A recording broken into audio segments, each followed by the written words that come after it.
All right, so we got a really interesting story coming out of the New York Times here, which is a little disturbing, to say the least. I'm going to go with the word disturbing. The Pentagon is blocking the U.S. from sharing evidence on Russian atrocities in Ukraine with the International Criminal Court, officials said. Military leaders fear setting a precedent that might pave the way for it to prosecute Americans.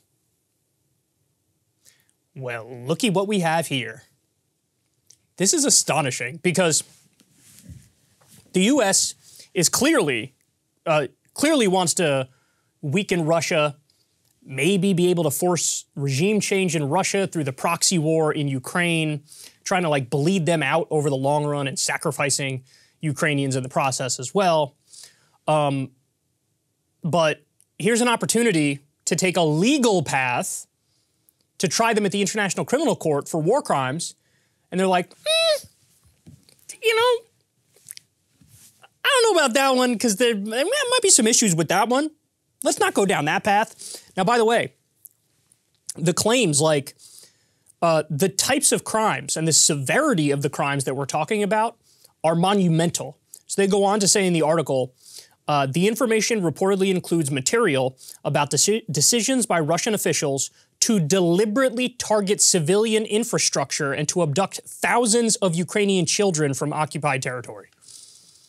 So there is evidence of this kind of stuff, and the U.S. is like, no, going the legal way, actually trying to enforce rule of law in a civilized manner, nope, not in favor of that. And again, rare moment of honesty for the Pentagon where they're like, yeah, if we open that door, we're going to be the biggest criminals of all of them. I mean, that's kind of true, right? We made the comparison from very early on when Russia invaded Ukraine. That was an instance of like, this is similar to when the U.S. invaded Iraq. By the way, what was one of the main charges over the war in Iraq? This might also have something to do with the oil, now doesn't it? Well, guess what? In Ukraine as well, they found natural gas off the coast of Crimea.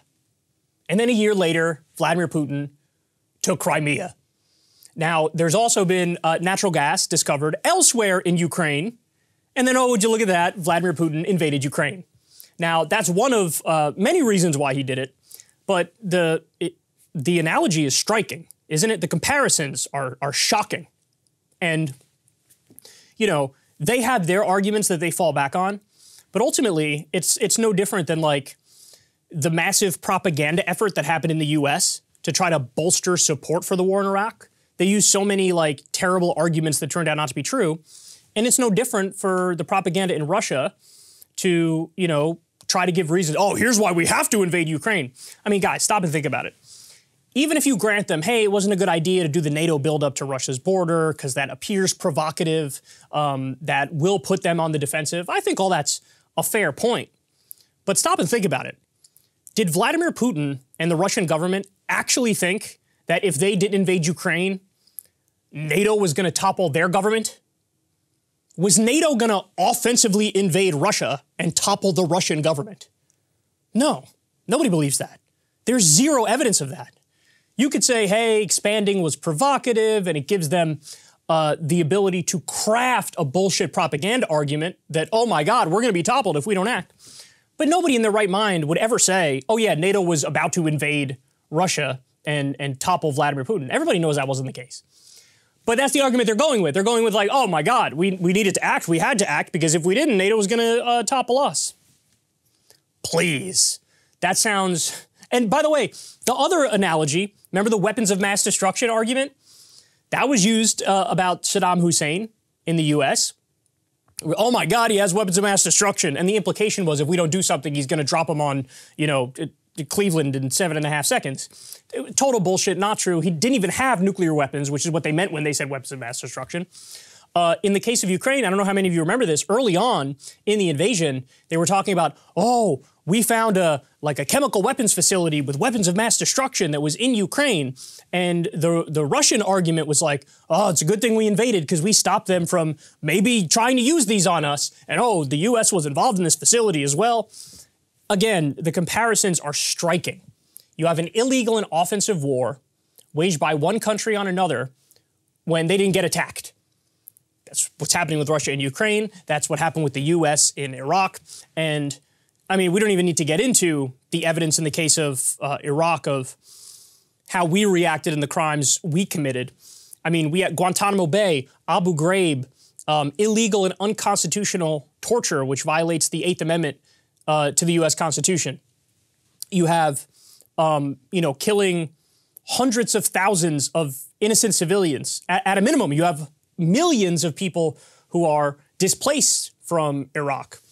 So just crimes on top of crimes within crimes. And again, they have evidence of Russian officials deliberately targeting civilians and civilian infrastructure and plans to abduct thousands of Ukrainian children from occupied territory.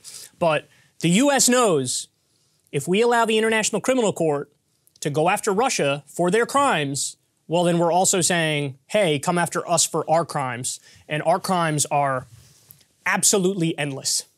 They really are. When you look at the war on terror, when you look at the drone war, now, by the way, credit to Biden, who's massively reduced the drone war, which is a good thing. But, Trump increased it 400%. Obama, did the drone war as well and killed 90% the wrong people. That was that came from Daniel Hale, who was a whistleblower, who's now behind bars because he told the truth. So you have all these crimes, all these illegal invasions, and there's going to be no justice. I don't know about you guys, but I take a very, very simple position on this issue, which is go after all the sons of bitches. Go after all the war criminals, all the torturers, all the people who are breaking the rules of engagement and the laws of war. People often say, like, there are no rules in war. And that is a barbaric and savage way of acting.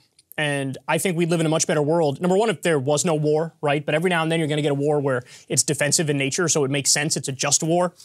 But there absolutely should be rules and laws of war. And anybody who wants to take up the mantle of we believe in human rights and we're the protector of the world and, we're the world police or whatever, you have to hold yourself to the highest standard. You have to. And you can't do things like target civilians.